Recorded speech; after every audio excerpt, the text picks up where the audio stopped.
after winning $25 million. I stayed silent and tested my family.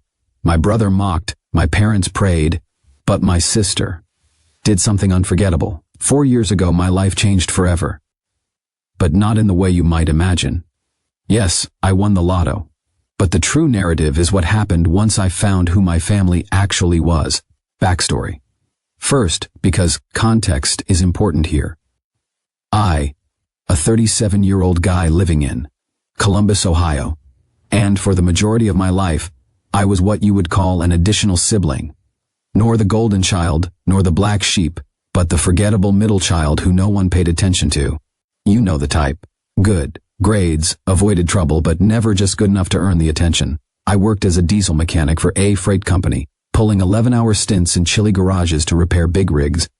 Roy Miller, my supervisor, was one of those old-school managers who believed that screaming at staff was successful management. The income was just enough to keep a modest roof over my head in a duplex that had seen better days during the Clinton era. Now my family situation was complex.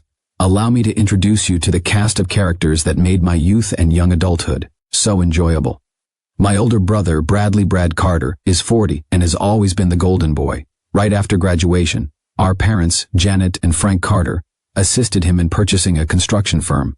Not a loan, mind you, but straight up present money for equipment, down payments and the like. This guy drives brand new trucks every few years, frequently publishes cringe-worthy hustle and grind motivational slogans on Facebook, and truly believes he is a self-made success story. The cognitive dissonance is staggering. He acts as if he built his enterprise from scratch, whereas the groundwork was literally laid with our parents' money. Brad is the type of person who casually mentions the cost of everything he possesses. I recently picked up an $82,000 truck. However, you are familiar with what happens when business is booming. No, Brad, I'm not sure how that works because some of us had to start our lives without a trust fund. Then there's my younger brother, Tyler Carter, who is 32 and still lives in our parents' basement. He's always in between opportunities and working on the next big thing, which translates to playing Call of Duty till 3 a.m. Mom delivers him sandwiches sliced into triangles as if he were still 7 years old. Tyler has a knack of making unemployment seem like enterprise. Every few months, he has a revolutionary app, concept, or cryptocurrency scheme that will make him millions. Spoiler alert, none of them work out. My sister, Rachel Carter, is 34 and a single mother who works part-time at a hair salon. She is raising her 9-year-old daughter, Lily, largely on her own after her ex decided fatherhood was not for him and relocated to Phoenix. Rachel struggles to pay rent every month, yet she never complains. She's the sort to post photos of Lily's school projects on Facebook with sentiments like, "So proud of my little artist," while wearing the same 3 dresses on repeat since she spends every spare dime on her child. Then there's me, the invisible one. When I lost my apartment at the age of 29 because the landlord sold the building and did not renew any leases, guess who was not offered a couch to crash on? That's true. The family had a completely finished basement that was unused except for Tyler's gaming setup. Instead, I spent 7 weeks sleeping in my truck in various parking lots around town, showering at the 24-hour gym, and attempting to keep my dignity as my life fell apart. The breaking point occurred 15 months later when my truck's transmission failed. This wasn't merely an annoyance. It was an existential crisis. Without a truck, there was no way to get to work, and no employment meant no way to repair the truck. I had a $3,600 repair bill and just approximately $200 in my checking account. So, I swallowed my pride and contacted Brad, explained the situation, and requested a loan, not a handout, with interest and a repayment plan. I even promised to work extra hours for his employer to repay it. Brad listened to my entire soba story and then began laughing. Not a chuckle, but full-fledged laughing as if I had just told him the best joke he had ever heard. Perhaps, he continued between laughter, it's time to admit that you're not cut out for much. Some people are made for success while others are built for different purposes. That sentence lodged like a shard in my skull. For years following, whenever something went wrong or I struggled, I could hear Brad's voice telling me I wasn't cut out for it. I ended up taking out a 400% interest payday loan to fix the truck. I spent the next 9 months paying it off, eating ramen noodles and peanut butter sandwiches to make ends meet. Fast forward to 4 years ago. It was a Friday night in February, and I had just Finish one of those shifts that makes you reconsider your life decisions. 11 hours of crawling beneath cold vehicles, getting hydraulic fluid in my hair, and listening to Roy Miller blame me for issues that existed before I arrived. On the way home, I stopped at a petrol station, partly for gas, but also because my truck's heater was acting up, and I needed a few minutes in a warm facility. The store was almost empty, with only me, the cashier, and a trucker, grabbing energy drinks for an overnight haul. I had exactly $50 in my wallet, and it had to survive until the next paycheck. Gas cost $37, leaving me just $13 for whatever food I could scurgy together for the weekend. But there behind the counter was a collection of scratch-off tickets. Now, I am not normally a gambler. I'd only bought about 5 lottery tickets in my life, and they were all useless. But something about that night stood out, possibly due to weariness. Maybe Brad's voice was still echoing in my head. Perhaps it was just the cosmic comedy of being 34 and having $13 to my name that prompted me to bring out a $15 bill. "Give me one of those $15 tickets," I ordered the clerk, indicating a game called Millionaires Club. He gave me the ticket and a penny to scratch with. I normally would have waited till I got home, but the truck was cold and the store was warm, so I scratched it right there on the counter. First box cost $600,000. Okay, that is the grand prize sum, there's nothing odd there. Second box cost $600,000. Strange coincidence, but nevertheless. Third box cost $600,000. My heart started beating irregularly in my chest. I read the rules on the back of the ticket twice, and then 3 times. The amount won is the sum of 3 matching amounts. I just won $600,000. But wait, things get better, because when I looked more closely at the ticket, I realized I was reading it incorrectly. This was not a $600,000 reward. This was a DIE 25 million prize, which after taxes amounted to $16.2 million. I waited there in that petrol station for about 6 minutes, staring at the ticket and waiting for the number to change or someone to tell me it was a mistake. The cashier asked if I was all right. The trucker inquired whether I needed to sit down. I mumbled something about needing air and staggered outside to my pickup, sitting in the parking lot, the engine running. I gazed at the ticket until my eyes stung. I photographed it from every possible angle with my phone. I Googled the Lottery Commission's phone number and dialed their 24-hour validation line, putting in the serial number with trembling fingers. "Congratulations," the computerized voice announced. "This appears to be the winning ticket. Please contact us during business hours to start the claim process."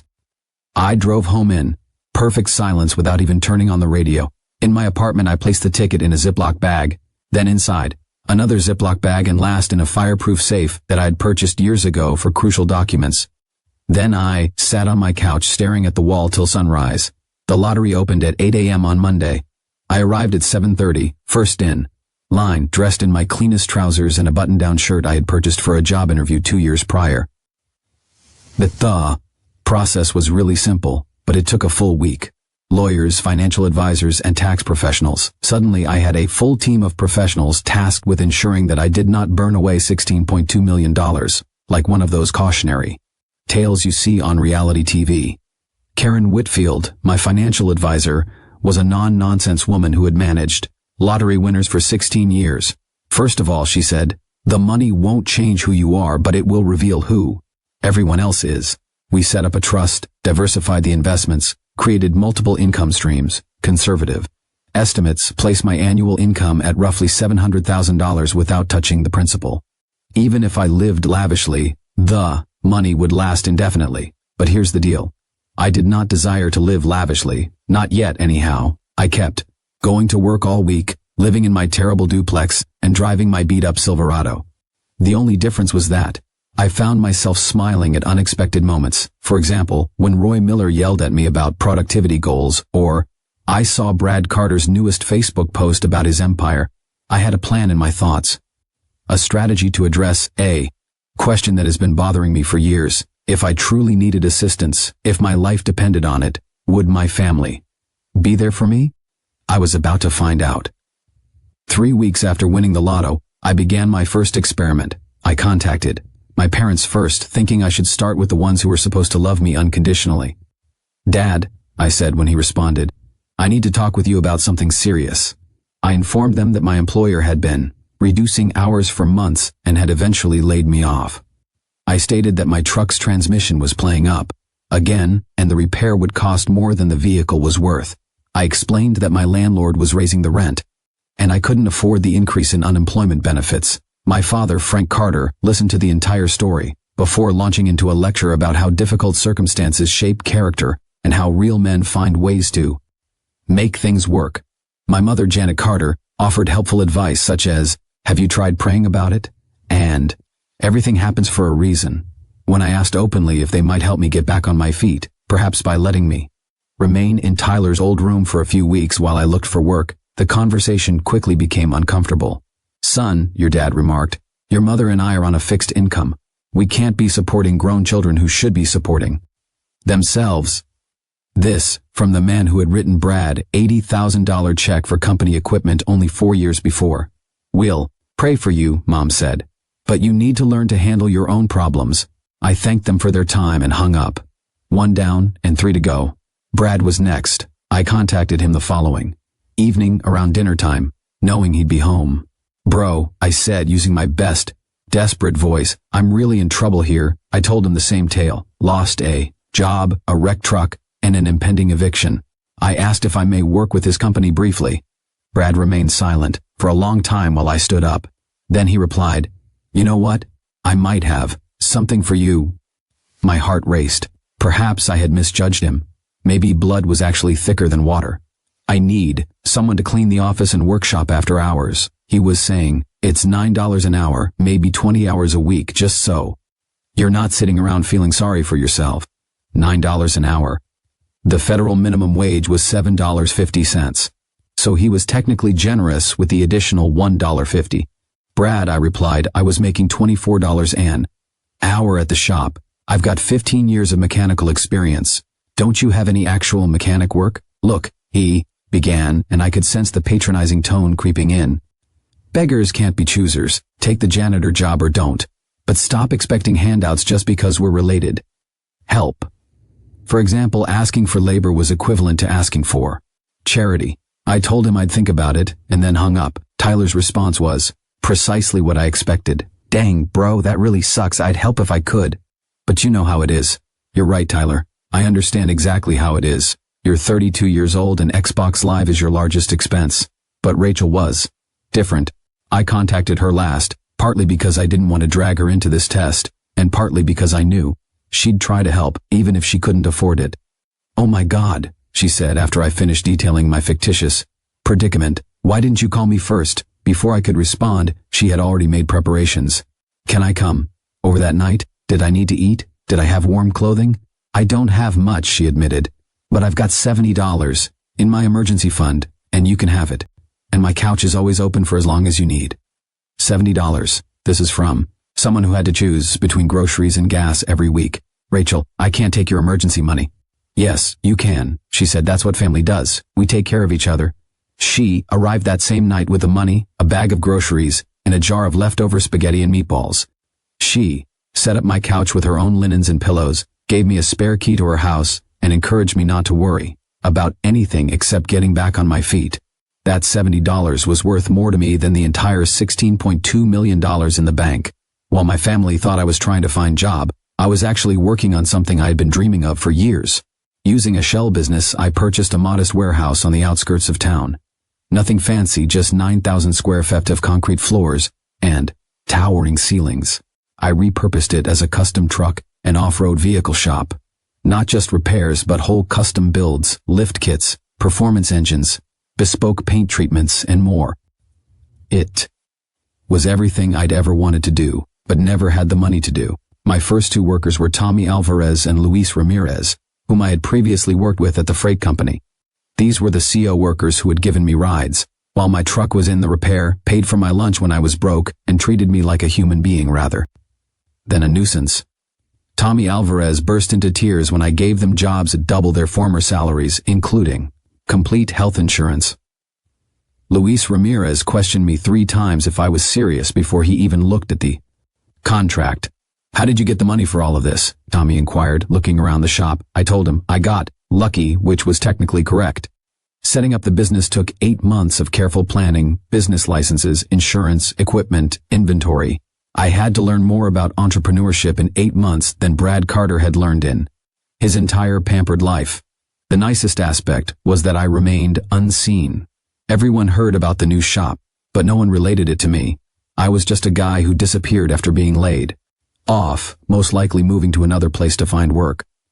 Meanwhile, when it came time to engage with family, I continued to play the struggling, unemployed brother. I'd show up at Rachel Carter's house every few days, always looking slightly discouraged but appreciative for whatever assistance she could provide. She never made me feel like a burden. During one of these trips, she mentioned that Brad's business was beginning to have issues. Customer complaints were mounting, projects were over budget, and he'd had to let 2 people go the previous month. He stressed all the time, she explained. The other day he snapped at Lily just for being a kid. I told him if he ever talks to my daughter that way again, family or not, we're done. This was an amazing fact. Very fascinating. About 18 months into my unemployed, I did something more satisfying than winning the jackpot. I bought Rachel a home. Not a mansion. Nothing to raise suspicions, just a modest 3-bedroom brick home in a quiet neighborhood with outstanding schools. It featured a fenced backyard where Lily could play, a 2-car garage, and most crucially, it was located in a school district that would provide Lily with options Rachel could never have imagined. I had my financial consultant, Karen Whitfield, structure it through a dummy corporation, and then my lawyer, Jonathan Price, approached Rachel with a narrative about being accepted into a single-mother housing assistance program that covered the entire purchase price. Rachel was suspicious at first. She is not naive, and free houses do not fall out of the sky. However, when Jonathan showed her all of the official-looking documents and explained that she had been suggested by someone who preferred to remain anonymous, she burst into tears in his office. I happened to drive by her and Lily as they were hauling boxes on the day they moved in. Rachel saw me and ran over to the car, literally bouncing with joy. "Can you believe this?" she asked, indicating to the house. "Lily's going to have her own room with a window that looks out on the backyard. And there's a bathtub, not just a shower. I haven't had a bathtub in 5 years." Watching her happiness and knowing I was responsible for it was more valuable than any vengeance I planned. By the 18-month point, Brad's construction company was in deep danger. Social media messages celebrating accomplishment and grinding had completely halted. The brand new truck had been replaced by a 3-year-old model. Word spread across town that his company was missing deadlines and exceeding budget on every job. That's when he called saying, "Hey little brother," in a tone I hadn't heard from him in years. He employed a phony nice voice to get what he desired. "I heard you might still be looking for work." I'd been unemployed for about a year and a half, living on what my family assumed were unemployment benefits and odd jobs. "I'm listening," I said. "My business is, well, let's call it in a growth phase, lots of opportunities, but I need someone I can trust to help me take things to the next level." I was thinking maybe we could be partners. Partners? That was lavish. What kind of partnership? I inquired. Well, I'd still be the primary owner, obviously, since it's my company and my reputation on the line. But I could see giving you maybe a 5% stake in exchange for a significant investment. How significant? $500,000. Should do it. It's a bargain. Really, considering what the company's worth. $500,000. From someone you think is unemployed and desperate. I don't know, man. Bank loan, investor, whatever. You're a smart guy. When you apply yourself, figure it out.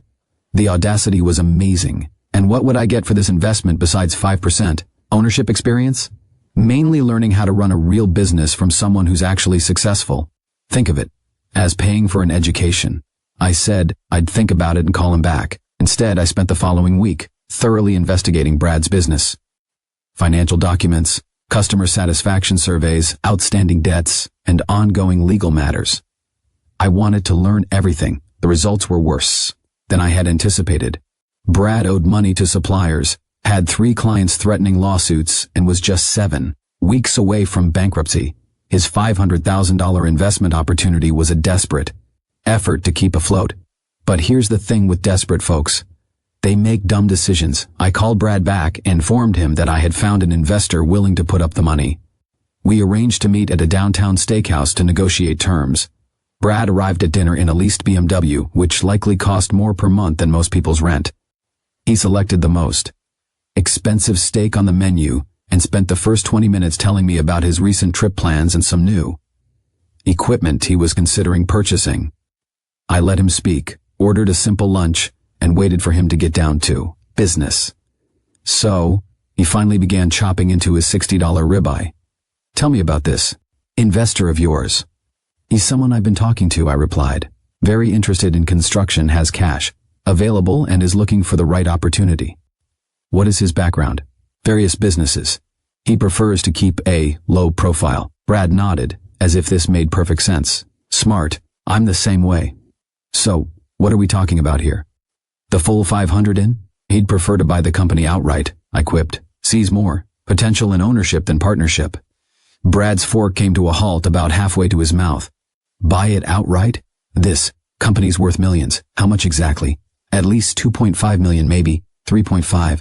I took out my phone, opened my banking app, and slid it over the table.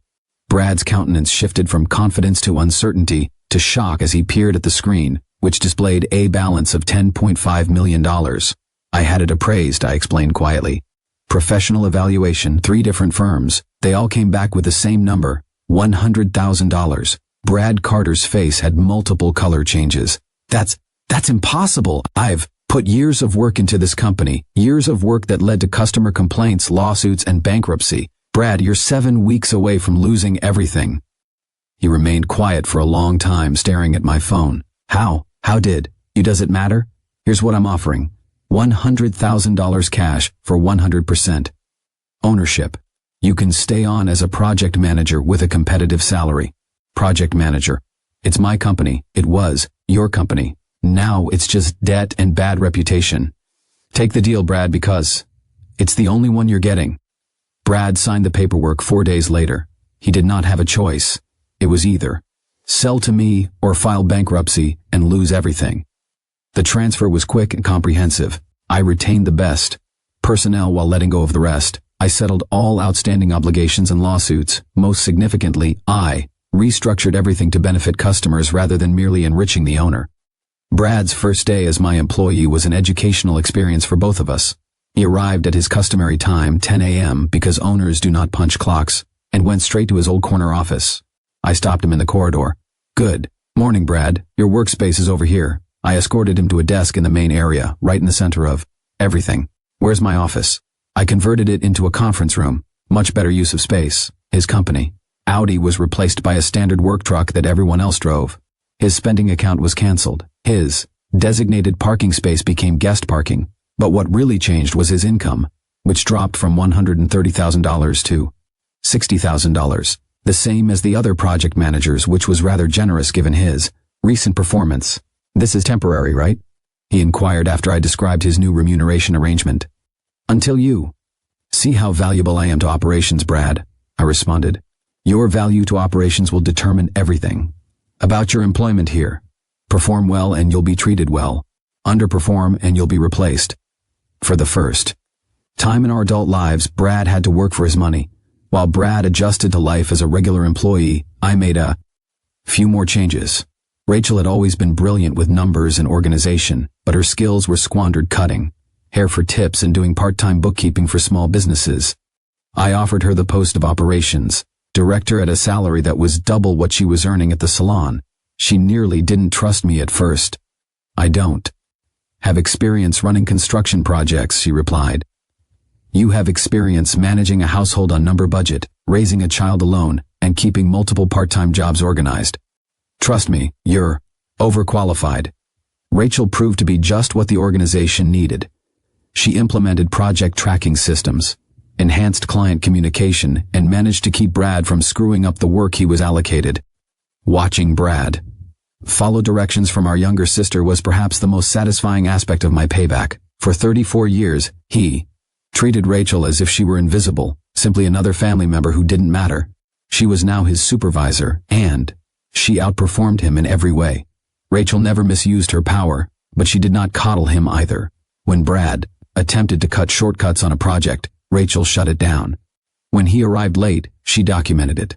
When he moaned about his new situation, she reminded him that having a job was preferable to unemployed.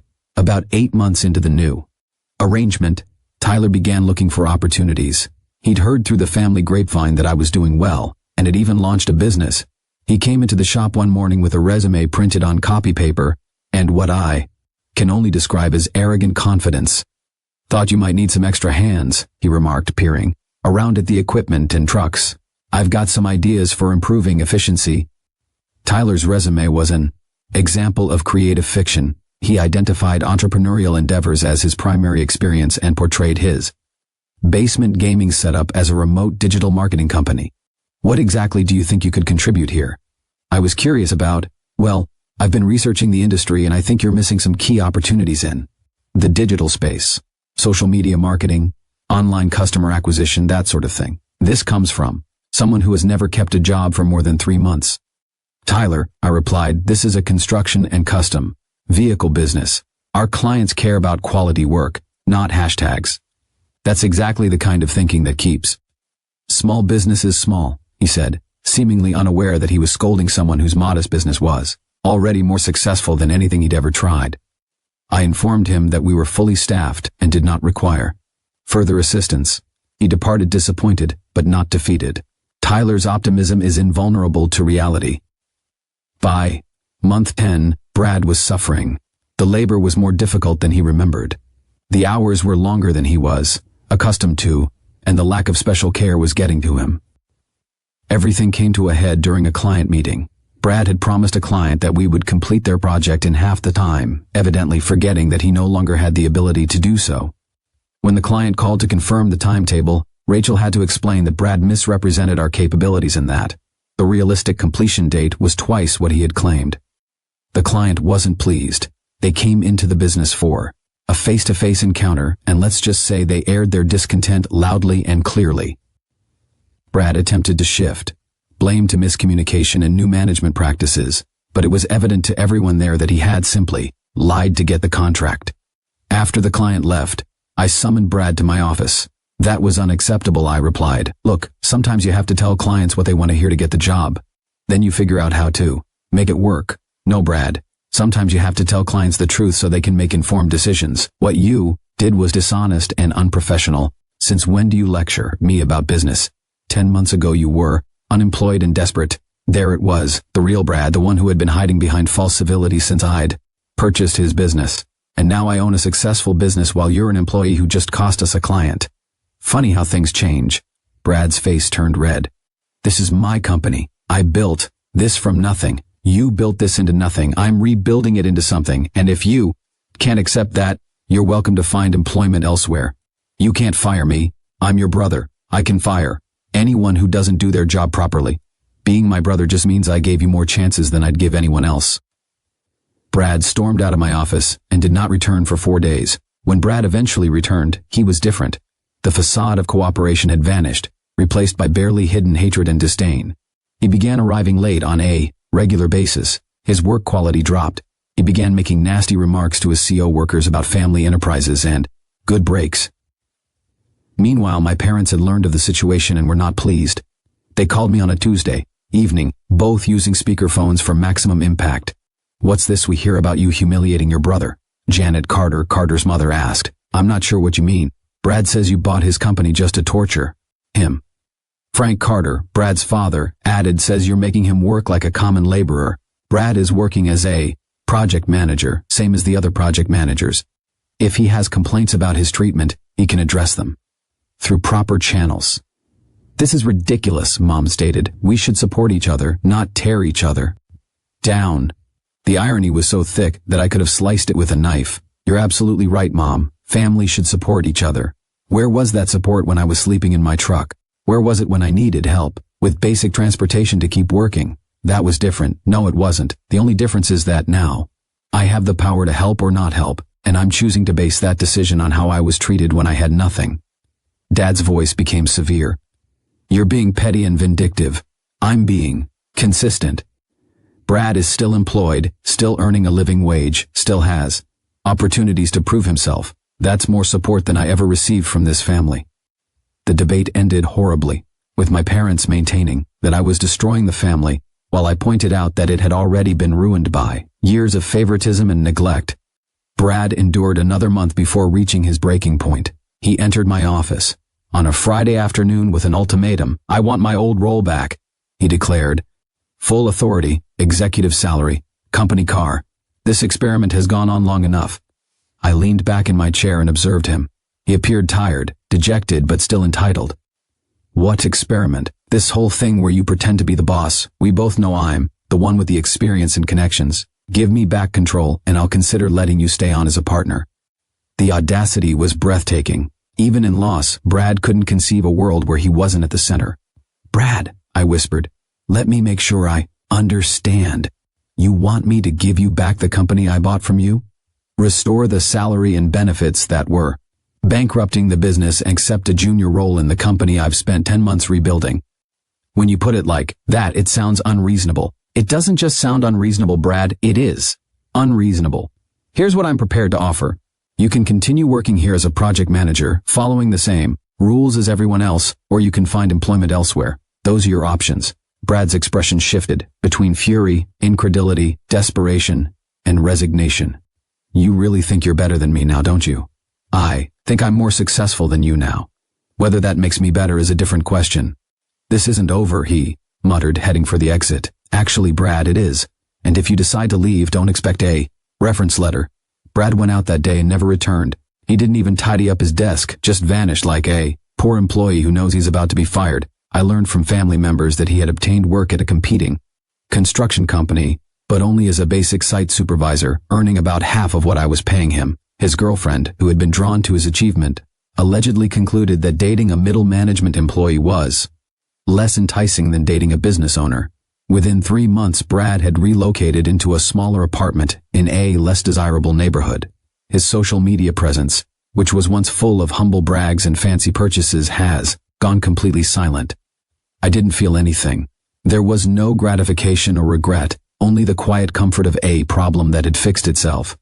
9 months later, my parents attempted one last intervention. They invited me to Sunday dinner, the first invitation I'd had in over 2 years, and set me down for what they likely expected to be a come-to Jesus conversation. Brad's struggling, Mom added. His health is suffering from the stress. He's lost weight, looks tired all the time. Dad went on to say, this feud needs to end. There's no feud, I said. Brad made choices, and those choices had consequences. He's free to make different choices anytime he wants. You could rehire him, Mom said. Give him another chance. I gave him several chances. He chose not to take advantage of them. But he's family, she added, as if that magical word would fix everything. So am I said. So is Rachel.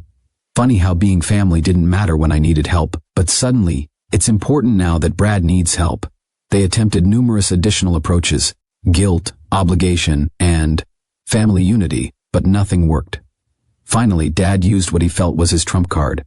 We're disappointed in you, he stated. This isn't how we raised you. You're right, I replied. You raised me to accept whatever scraps I was thrown and be grateful for them. You raised me to believe that my needs didn't matter as long as Brad was taken care of. But somewhere along the way, I learned that I deserved better. I left the dinner early and haven't returned since. While Brad struggled to adjust to his new life, Rachel thrived. She'd adapted to corporate management like a pro, developing processes and procedures that enhanced our efficiency by 35% in the first year.